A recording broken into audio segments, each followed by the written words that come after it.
Good morning, ma'am. This is Garland Ciberlis from 33A18, presented to Elmita G. Cuenca. Casting and Molding, Lesson Objectives. Explain casting and molding. 2.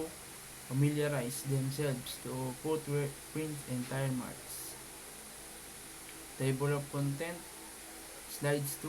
Differentiate between impression, evidence, casting, and molding.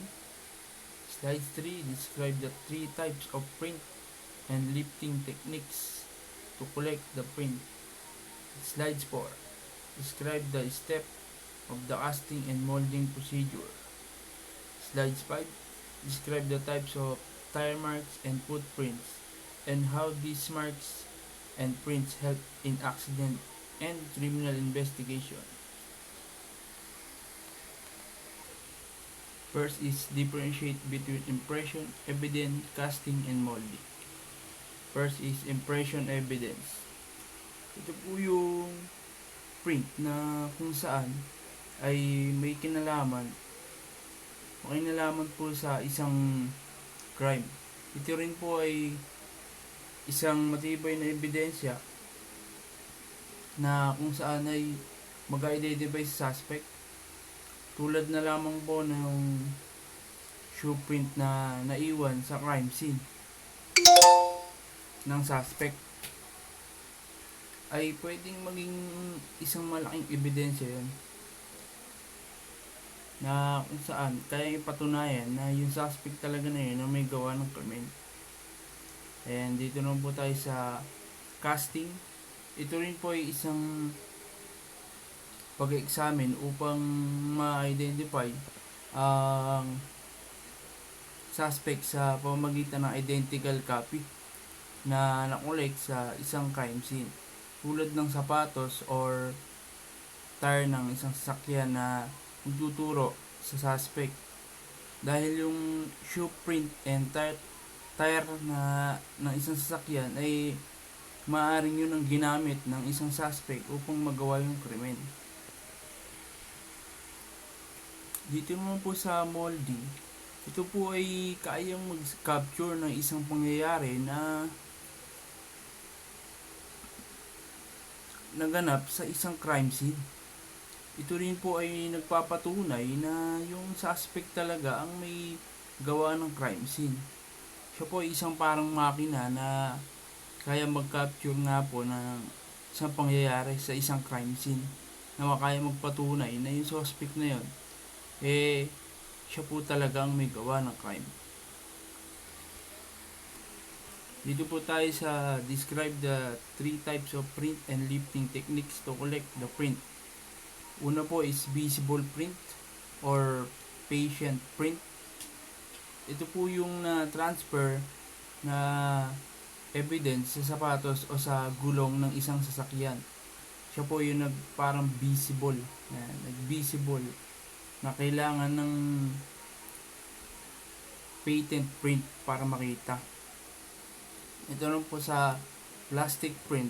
Ito naman po yung may tinatawag na 3-dimensional impression, na kung saan tatlo na yun ay kaya magpatunay sa suspect sa pamamagitan ng sapatos nga po at sa gulong na ginamit ng suspect sa isang crime scene. And latent print.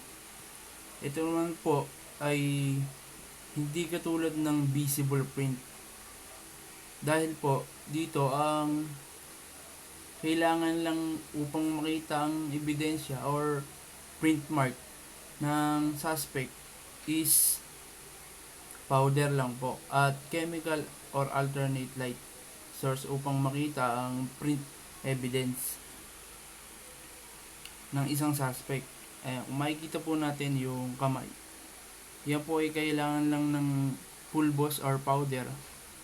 Lalagay lang po yan sa nakolek ng investigator at titignan po siya sa latent print. Ayan po. Dito naman po sa to impression, gaya nga po yung Sa naulang paliwanag tungkol sa impression, ito po ay naiwan na issue print nga po or tire mark ng suspect sa isang crime scene na kaya magturo sa suspect. Ayan po. To imprint naman po ay kinakailangan po dito ang latent print at photograph evidence na kung saan ay nangyari ang isang crime scene. Kailangan din po ang alternate light source na galing po sa latent print or chemical enhancer upang lahat ng evidence ay makuha ng tama sa isang crime scene. Ayan po. Dito naman po tayo sa describe the step of casting and molding. Uno po ay pagpiprepare ng casting para lagyan ng isang molding. And second po, pag sasama-samahin na po yung plaster or paris. Number 3 po is for the plaster of paris. Ibubuhos na po siya. And then pang-apat po is yan po, for the casting. Yan. Iguguhit na po siya dun.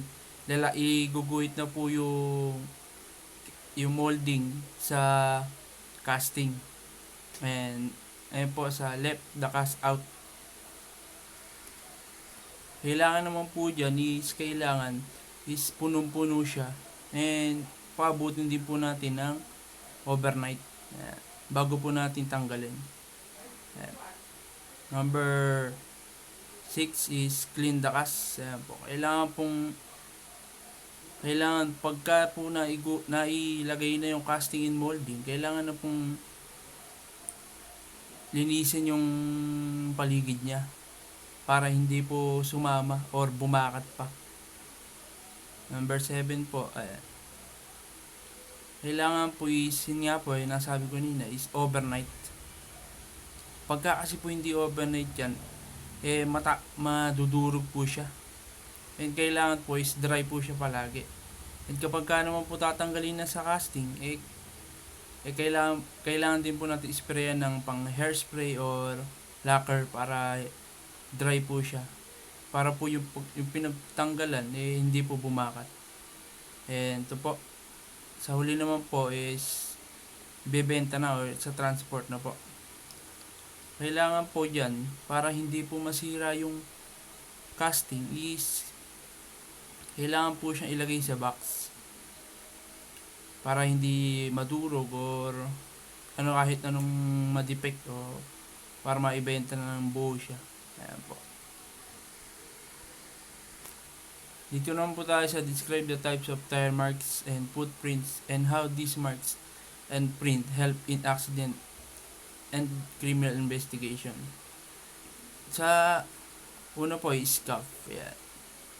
Para po yung bakat po siya ng gulong na parang dumiin sa simento. Yung marks yan, yung parang diretso po na kutkot ng gulong. Skids, yun nga rin po parang diretso ng gulong. And print, ayan po yung pinagbakatan nga po ng gulong. Scrub mark, naman po yung malayong guhit na kung saan parang namreno. Ayan. Dito naman po tayo sa footprint. Ayan. Yung kagaya nga rin po ng sinabi ko kanina, yung footprint din po ay parang yun nasa soil. Ayan. Bakat ng sapatos na galing sa suspect na pwede siyang gamiting evidence, na napakalaking evidence po niya para ma-identify nga po yung suspect. And then dito na po sa huli, paano po ba nakakatulong ang marks and prints help in accident? Kung makikita po natin sa picture, may nagbanggaan. Ayan. Makikita rin po natin na yung gulong niya is bumakat.